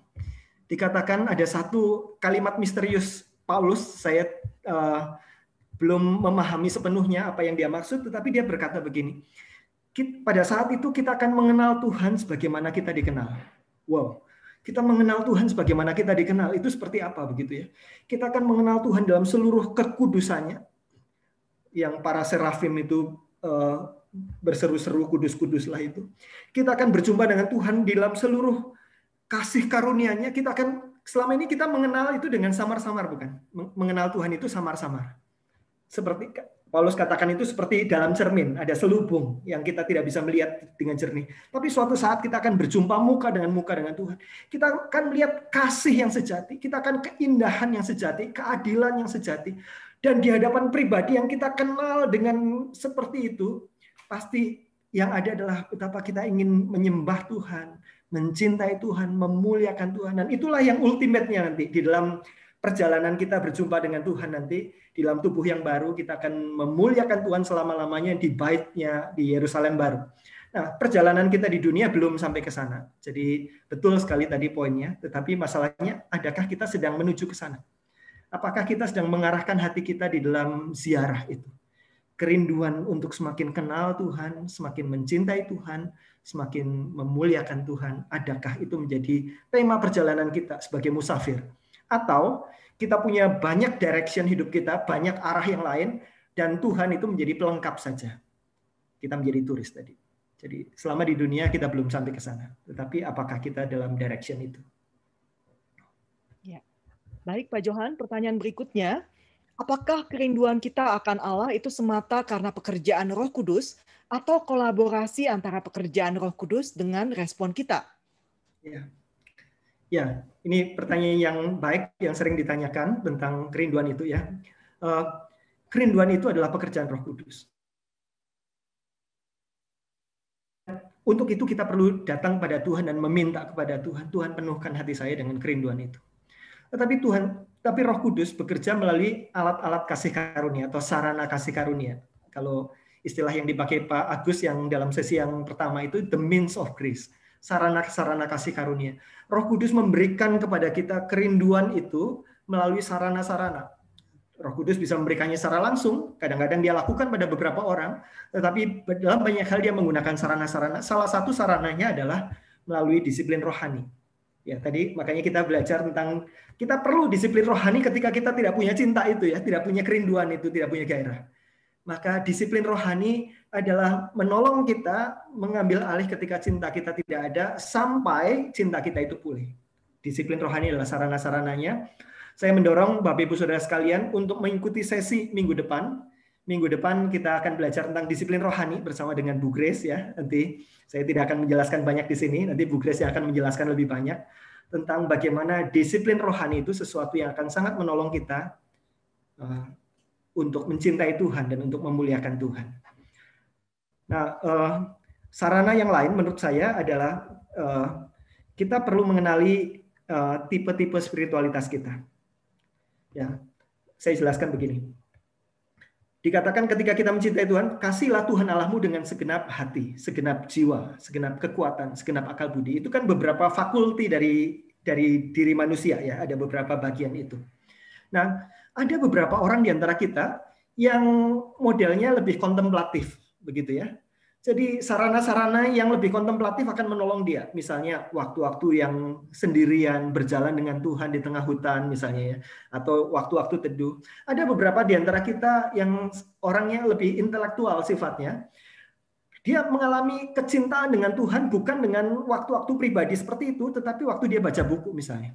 Waktu dia baca buku dan menemukan pengenalan yang baru akan Tuhan, wah dia bertumbuh sekali di dalam kecintanya pada Tuhan. Jadi makanya tadi beberapa buku-buku itu, kalau Bapak Ibu yang tipe intelektual mengasihi Tuhan dengan segenap akal budi, akan senang tuh ya. Jadi wah saya akan baca buku itu, dan ketika baca buku kita akan semakin bertumbuh dalam kasih akan Tuhan. Nah, jadi kita nanti juga akan belajar tentang tipe-tipe spiritual ini. Jadi kita akan belajar tentang sacred pathways. Jadi stay tune di dalam spiritual formation ini. Nanti bersama dengan Bu Grace juga kita akan belajar tentang sacred pathways. Jadi kadang-kadang yang membuat orang discourage adalah orang itu bisa kayak begitu ya bertumbuhnya, atau ekspresinya kayak begitu. Kita masing-masing punya tipe spiritual yang berbeda-beda, ekspresi cinta yang berbeda kepada Tuhan, dan pathway-nya itu membuat kita akan lebih mudah belajar mencintai Tuhan melalui cara-cara yang berbeda dengan orang lain. Jadi jangan frustrasi karena nggak sama dengan orang lain, karena Tuhan merancang kita berbeda-beda. Jadi itu beberapa sarana kasih karunia sekaligus promosi untuk kita terus belajar dalam pertemuan-pertemuan yang akan datang. Ya, Pak Johan, pertanyaan berikutnya. Tadi Bapak bilang kalau hanya kewajiban, maka kita tidak akan mencapai hasil yang diinginkan. Pertanyaannya, kenapa saudara kita dari yang agama lain itu bahkan bisa lebih mempertahankan kedisiplinannya dibandingkan orang Kristen yang sudah menerima cinta dan darah Yesus, yang sepertinya sulit sekali untuk sekedar bisa mencintai membaca Alkitab. Di mana letak kesalahannya, Pak? Ya, itu harus membuat kita semua berpikir, bukan ya? Dan sebetulnya Tuhan Yesus pun mengalami hal itu ketika Tuhan Yesus bilang bahwa hidup keagamaan kita harus lebih benar daripada para ahli Taurat ya. Para ahli Taurat itu sangat ketat di dalam menjalankan itu, di dalam menjalankan hukum-hukum agama. jauh lebih ketat daripada kita yang ada di dalam kasih karunia, begitu ya. Mungkin karena kebablasan begitu ya, kita hidup dalam kasih karunia, jadi semuanya jadi serba bebas begitu ya. Tetapi mungkin yang membedakan adalah esensinya. Misalnya katakanlah puasa begitu ya. Kita sebetulnya sangat mudah berpuasa karena menjalankan kewajiban saja. Kita tinggal menahan makan dan menahan minum. Tetapi apakah esensi puasa itu? John Piper mengatakan esensi puasa adalah the hunger for God. Bukan sekedar lapar terhadap makanan dan minuman yang kita tahan, tetapi kita semakin menyadari kelaparan kita akan Tuhan. The hunger for God. Dia menulis satu buku khusus tentang puasa tentang itu. Nah, esensi itu apakah kita sampai ke sana? Jadi bukan bentuk-bentuk luarnya, bentuk-bentuk fisiknya, tetapi apakah kita sampai pada esensi itu. Jadi, nah kewajiban-kewajiban itu saya katakan tadi dari tulisan Tim Dearborn bisa menghasilkan respon-respon yang luar biasa agung begitu ya, seperti penyerahan diri dan sebagainya. Tetapi seringkali pertanyaannya, apakah esensinya, apakah sampai pada esensi atau pada tindakan-tindakan itu saja? Dan yang kedua, kalau kita kemarin belajar tentang memuliakan Tuhan, apakah kita sedang mencari kemuliaan Tuhan atau sedang mencari sesuatu bagi diri sendiri? Ada banyak orang berpuasa misalnya supaya doa-doanya dijawab, supaya dia diberkati. Allah adalah Allah yang suka memberkati, betul. Tetapi ketika kita membuat itu menjadi pencarian kita yang terbesar, yang utama, bukan mencari bagaimana yang memuliakan Tuhan, maka kita sudah membelokkan sesuatu yang indah, agung, dan mulia menjadi sesuatu yang self-serving. Nah, jadi tindakan-tindakan yang luar biasa yang kelihatannya seperti ketaatan, pertanyaannya adalah apakah sungguh esensinya bagi kemuliaan Tuhan dan apakah esensinya sesuai dengan apa yang sedang dituju dari tindakan itu. Dan mestinya kita punya kerinduan yang lebih besar ya sebagai orang-orang yang sudah diampuni. Tuhan Yesus bilang, orang yang banyak diampuni adalah orang yang mengasihi adalah orang yang lebih banyak diampuni.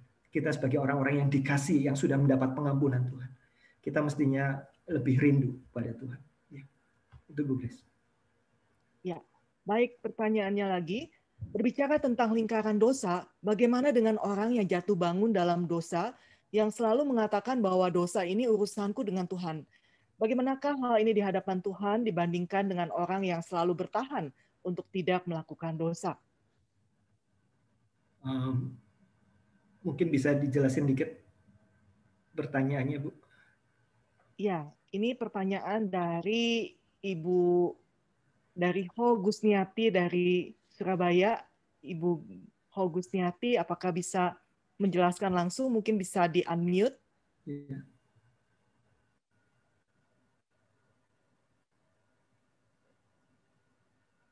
Silakan Bu, Ibu Ho Gusniati.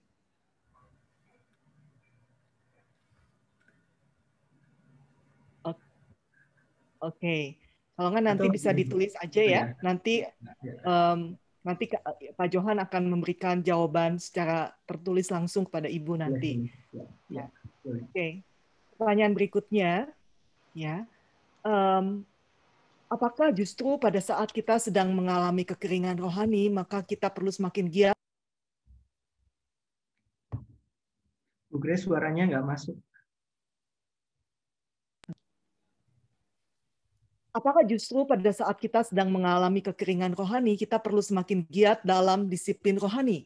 Disiplin rohani seperti apa yang Bapak sarankan untuk dilakukan? Karena pada saat mengalami kekeringan rohani, seringkali usaha yang dilakukan seperti tidak mendapat apa-apa. Ya, makasih pertanyaannya. Ketika kita mengalami kekeringan rohani, maka disiplin rohanilah yang menopang kita, bukan kecintaan kita kepada Tuhan seringkali. Nah, kita perlu menemukan apa yang kita perlu take record ya, kita perlu mencatat apa yang selama ini paling menolong kita untuk pulih dari kekeringan rohani. Ya, beberapa orang mengalami bisa disegarkan lagi secara rohani, misalnya dengan retreat pribadi, cuti dari kantor misalnya, menyendiri selama beberapa hari, 2 hari misalnya, retreat pribadi. Beberapa orang mengalami kekeringan rohani dan cara pulihnya dia adalah dengan membaca buku-buku rohani tertentu. Beberapa orang yang lain dengan waktu dia berkumpul dengan teman-teman seiman yang saling menguatkan, begitu ya. Kalau waktu dia sendiri rasanya kering sekali. Dia mencari orang-orang yang punya kehausan rohani yang lain. Jadi masing-masing kita punya pathway yang beda-beda. Jadi itu pentingnya kita belajar spiritual pathway yang nanti akan kita pelajari dalam spiritual formation ini. Pentingnya kita mengenali tipe spiritualitas kita. Jadi tidak ada one size fits all ya. Satu ukuran yang cocok untuk semua, all size gitu ya, untuk sebagai resepnya. Kita sendiri perlu mengenali kita tipe rohaninya seperti apa, sehingga kita akan menemukan, ya saya akan tertolong kalau saya melakukan ini di dalam masa-masa kering. Jadi salah satu ciri-ciri yang bisa kita peroleh dari pelajaran tentang spiritual pathway adalah menemukan strategi ketika kita disiplin rohani apa yang paling tepat yang untuk mengangkat kita dalam kondisi kering. Tapi nanti lengkapnya kita akan belajar Ibu Kris. Ya, pertanyaan berikutnya Pak, jika belum ada hasrat sama sekali untuk mencari dan merindukan Tuhan, bagaimana mungkin disiplin rohani bisa dijalankan dengan setia? Justru kebalikannya ya. Ketika tidak ada rasa, justru itulah tempatnya kita memerlukan disiplin rohani. Ya. Tetapi ada buku yang menarik sekali, judulnya John Piper menulis tentang When I Don't Desire God. Ya, jadi ini adalah semacam kebalikannya dari buku yang sangat terkenal John Piper tulis, Desiring God. Tapi John Piper juga menyadari bagaimana when I don't desire God, what to do begitu ya. Apa yang bisa kita lakukan ketika kita tidak desire Tuhan? Ada beberapa banyak mutiara dari buku ini. Ini termasuk buku yang baru saja diterjemahkan ya. Belum lama ini terbit oleh Perkantas Jawa Timur. Ya, saya tidak sepenuhnya mengutip dari buku ini, tapi saya akan menjelaskan. Ketika kita tidak desire God, ketika kita tidak merindukan Tuhan, apa yang bisa kita lakukan? Saya mendorong pertama cek. Seringkali yang langsung membuat kita kering kerontang secara rohani adalah dosa. Jadi kita jangan bilang bahwa saya tidak merindukan Tuhan dan sebagainya. Kalau kita sedang berdosa, maka masalahnya adalah itu.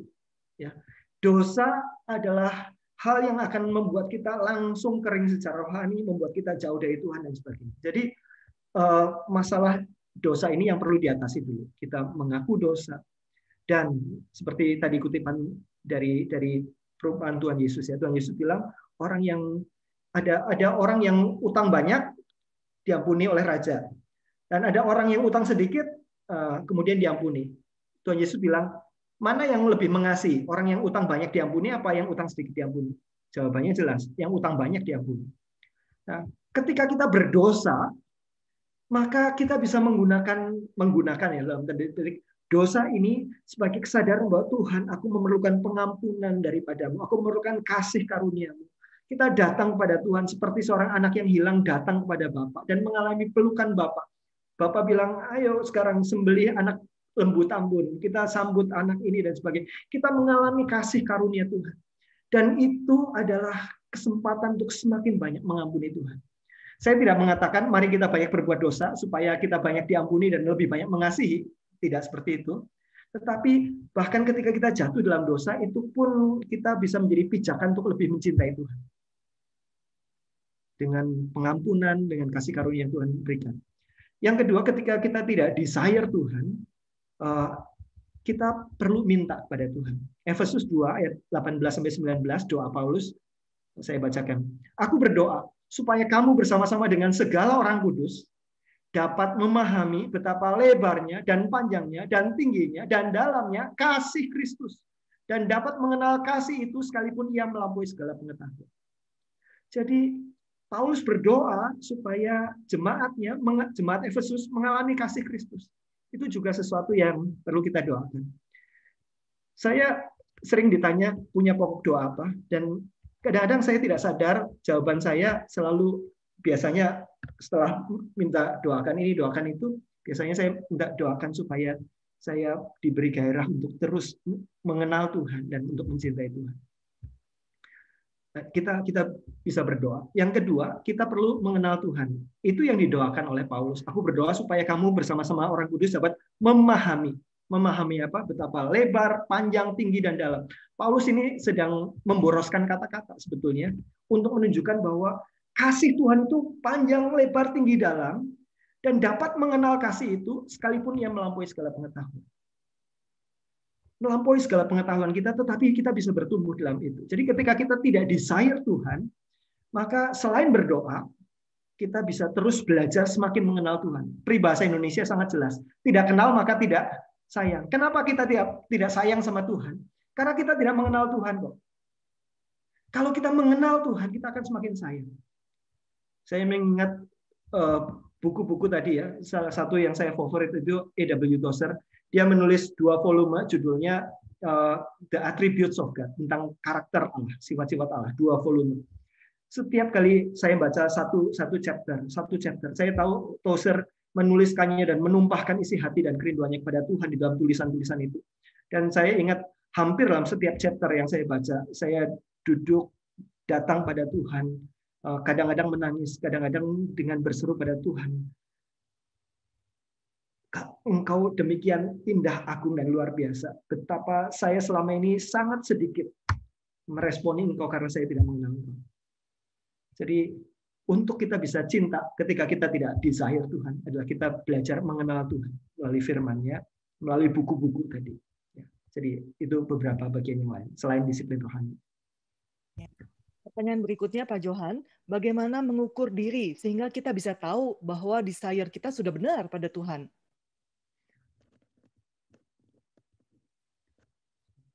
Mengukur tidak mudah ya itu ya. Namanya cinta juga fluktuatif ya. Kadang-kadang kita mencintai seseorang juga naik turun, kemudian muncul, timbul, tenggelam dan sebagainya.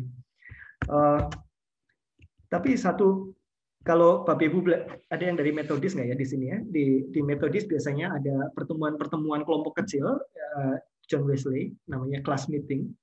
Dan salah satu pertanyaan standar di dalam pertemuan-pertemuan kelompok kecilnya adalah ada beberapa pertanyaan eksamen untuk menguji. Ya. Pertanyaan pertamanya adalah how is it with your soul? Bagaimana dengan jiwamu saat ini? Bagaimana kita hati dan kerinduan kita, hatimu kepada Tuhan? Itu menjadi pertanyaan yang terus-menerus ditanyakan untuk membuat orang aware tentang bagaimana kondisi hatinya sekarang. Kalau lagi merasa banyak disconnect dengan Tuhan, menjauh dari Tuhan, kemudian ada teman-teman yang mengingatkan tentang hal itu. Tidak ada satu alat ukur yang akan bisa menolong secara akurat, tetapi satu disiplin rohani yang bisa kita lakukan adalah disiplin yang namanya eksamen. Eksamen itu artinya pemeriksaan diri. Kita memeriksa diri. Kita bisa lakukan misalnya sebelum tidur, kita memeriksa diri kita. Bagian-bagian mana dalam sepanjang hari ini di mana saya melibatkan Tuhan? Bagian-bagian mana dalam sepanjang hari ini di mana saya menyadari kehadiran Tuhan? Kemudian kita juga bisa bertanya, bagian-bagian mana dalam jadwal saya seharian ini, perjumpaan-perjumpaan saya seharian ini, di mana saya sama sekali tidak memikirkan Tuhan. Saya berespon dari cuma sekedar ekspresif, menyatakan kejengkelan saya, kemarahan saya, dan sebagainya. Dan saya tidak menyadari bahwa saya sedang berada di hadirat Tuhan bagi kemuliaan Tuhan. Jadi, eksamen adalah satu cara untuk kita menanyakan, untuk melihat hal-hal apa yang connect dan tidak connect sepanjang hari ini. Dan itu pun nanti kita akan belajar dalam spiritual formation class ini ya, nanti berikut-berikutnya. Jadi kita akan belajar itu dari Pak Arif nanti. Pertanyaan berikutnya Pak, bagaimana kita tahu bahwa aktivitas kita itu adalah bentuk kerinduan akan Tuhan? Ya. Kita bisa bertanya. Oh ya, sebelumnya Pak, karena waktu sudah sangat singkat, pertanyaan masih banyak sekali, dijawabnya singkat aja. Ya, singkatnya adalah kita bisa menanyakan kenapa saya melakukan apa yang saya lakukan. Why do I do what I do? Kenapa saya melakukan apa yang saya lakukan? Apakah ada kena mengenanya dengan Tuhan dan kemuliaannya? Ada kena mengenanya dengan kasih kepada Tuhan atau apa? Jadi menanyakan itu. Kita bisa melakukan banyak hal yang baik, tapi tidak ada kena mengenanya dengan kasih kepada Tuhan. Jadi pertanyaan itu pertanyaan menolong. Mengingat keterbatasan waktu, maka 2 pertanyaan saja lagi akan ditanyakan. Pertanyaan lain itu mungkin akan terjawab di sesi-sesi berikutnya. Ya, pertanyaan pertama adalah bagaimana saya bisa menerapkan kebiasaan baik rohani apabila keluarga tidak pernah menjadi tempat untuk mempraktikkan kebiasaan rohani yang baik dan hanya selalu mengadakan gereja sebagai sumber kerohanian? Apakah harus gereja saja yang jadi sumber kerohanian? Ataukah ada sumber lain yang perlu diperdayakan? Ya, kita memerlukan komunitas jelas, dan komunitas itu ada di dalam gereja, di dalam komunitas orang-orang percaya, gereja dalam pengertian struktural maupun gereja lokal maupun gereja dalam pengertian yang luas ya. Jadi itu pertumbuhan ketika kita membicarakan kerangka teologis, kita tahu bahwa pertumbuhan spiritual formation yang dimaksud dalam teologi reformasi adalah spiritual formation yang berkaitan dengan church, dengan gereja, dengan orang-orang percaya yang lain. Ya, jadi bukan jadi sesuatu yang kita melakukan segala sesuatu sendiri begitu ya. Jadi itu adalah sarana yang Tuhan berikan kepada orang-orang percaya untuk kita bertumbuh. Gereja yang berfungsi sepenuhnya ya. Jadi bukan hanya sekedar kita seperti pom bensin. Kita isi bensin kemudian kita pergi, tetapi itu adalah home church kita bersama-sama berkomunitas dan bertumbuh bersama. Ya. Satu pertanyaan terakhir. Saya khawatir jika ternyata saya bahkan belum memulai langkah pertama perjalanan ziarah ke rumah Tuhan. Saya haus, tapi kok rasanya tidak berdaya. Bahkan tidak berdaya untuk merasakan kehausan itu sendiri. Apakah ini akibat saya masih dalam kubangan dosa? Ya, dosa jelas itu akan menyedot semua aspek-aspek kerinduan kita kepada Tuhan. Itu sesuatu yang certainly akan menghambat kita. Jadi urusan kita pertama-tama adalah membereskan itu. Ya. Tetapi pertanyaan bahwa saya sudah ada kerinduan tapi kok belum melangkah begitu ya. Pertanyaan itu sendiri adalah tanda kehidupan. Bahwa ada banyak orang yang bahkan tidak peduli untuk bertanya seperti itu. Bahwa kita gelisah seperti itu adalah tanda kehidupan, kita siap melangkah. Dan bagaimana langkah-langkahnya, apa yang harus kita lakukan, kita nanti akan belajar tentang ritme harian, dan ritme mingguan, disiplin rohani yang menolong kita, menopang kita, dan mengarahkan hati kita. Jadi nanti akan kita pelajari dalam waktu-waktu berikutnya. Ya, baik. Terima kasih Pak Johan. Ini masih ada banyak sekali pertanyaan, tapi sebagian itu saya lihat akan bisa terjawab di sesi-sesi berikutnya. Dan yang tidak, itu kami akan berusaha untuk kirimkan secara pribadi jawabannya. Ya, terima kasih Pak Johan. Kita akan meneruskan sesi berikutnya, bukan sesi berikutnya, tapi saya minta Pak Johan memberikan closing statement, Pak Johan, sebelum kita menutup. Ya. Closing statement-nya mungkin saya mengutip kembali dari James K. Smith, "You are what you love." Kita didefinisikan bukan oleh apa yang kita ketahui, bahkan oleh apa yang kita yakini, tetapi kita didefinisikan oleh apa yang kita cintai. Apa yang kita cintai itu akan menggerakkan hidup kita. Jadi tidak salah Tuhan berkata, kasihilah Tuhan Allahmu dengan segenap-segenap sebagai hukum yang terutama. Ya, baik. Terima kasih, Pak. Sebelum kita menutup acara ini, saya persilahkan Pendeta Agus Gunawan untuk menyampaikan sesuatu. Ya, Shalom. Terima kasih sekali ke Pak Johan ya. Saya rasa kita malam ini sudah sangat diperkaya oleh Pak Johan, seperti juga minggu yang lalu. Saya mencoba mengucapkan beberapa hal saja. Pertama adalah selamat sebenarnya buat Bapak Ibu, saudara-saudara yang sebenarnya hari ini sekali lagi masih bertahan, ada 350 lebih, 360 lebih yang bertahan untuk ikut sesi ini. Dan sekali lagi, selamat seperti tadi Pak Johan katakan, kerinduan ini sendiri sudah ada pada kita. Kalau tidak, saudara sudah out dari Zoom ini dari tadi ya. Jadi itu yang pertama. Jadi kita ikuti terus karena program ini cukup panjang, tetapi pasti kita akan harapkan akan bisa menolong kita. Salah satu yang indah adalah saya dan saudara concern sendiri itu terhadap keadaan rohani kita. Kekeringan rohani, kehausan itu sesuatu yang tentunya datangnya dari Tuhan juga. Kedua adalah jangan sampai lupa bahwa yang betul-betul concern ingin kita tumbuh itu bukan cuma kita, tetapi Tuhan lebih lagi ingin saudara dan saya itu bertumbuh.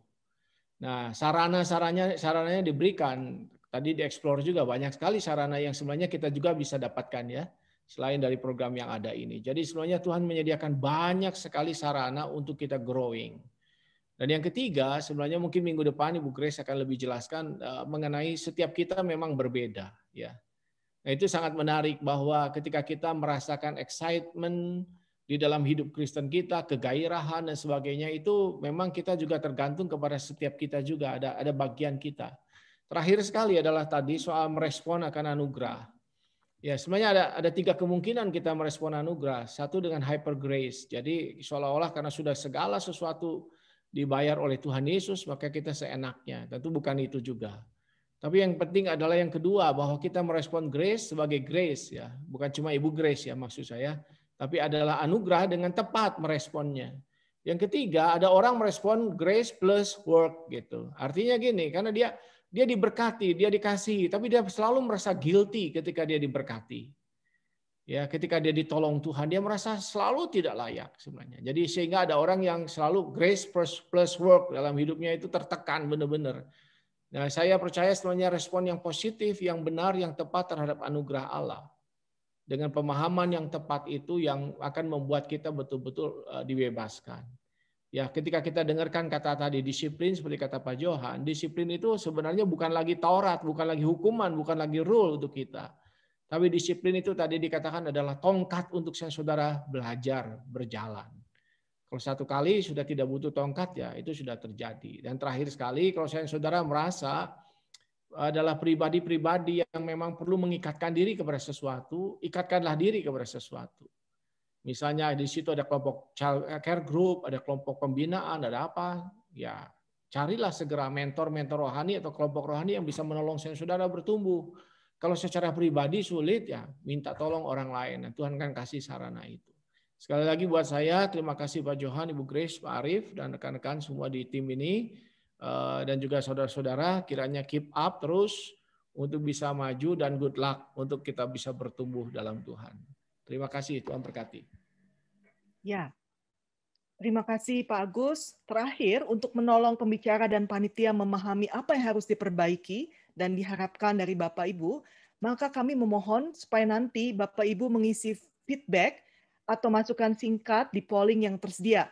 Tapi kita akan doa penutup dulu. Setelah itu baru kami mohon Bapak Ibu bersedia mengisi feedback yang akan muncul otomatis di layar Bapak Ibu.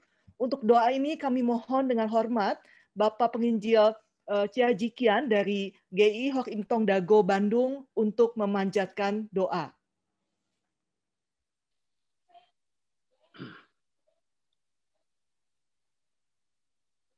Baik Bapak Ibu sekalian yang dikasihi Tuhan, mari kita sama-sama berdoa. Bapa di dalam surga, kami bersyukur malam hari ini kami diingatkan kembali bagaimana hati kami seharusnya datang terus-menerus untuk merindukan Engkau. Begitu banyak hal dari dunia yang bisa kami rindukan sehingga kami lupa untuk merindukan Engkau.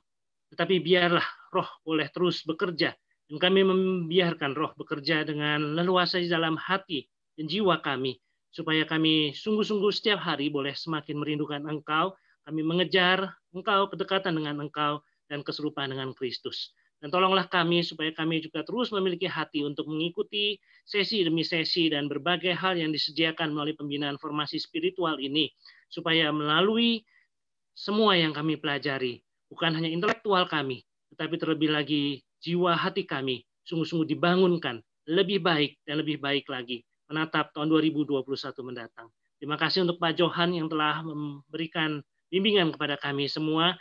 Kami berdoa menyerahkan seluruh sisa daripada acara ini dan hari ini sepenuhnya ke dalam tangan Tuhan. Tuhan memberkati kami semua. Di dalam nama Tuhan Yesus Kristus kami berdoa. Amin.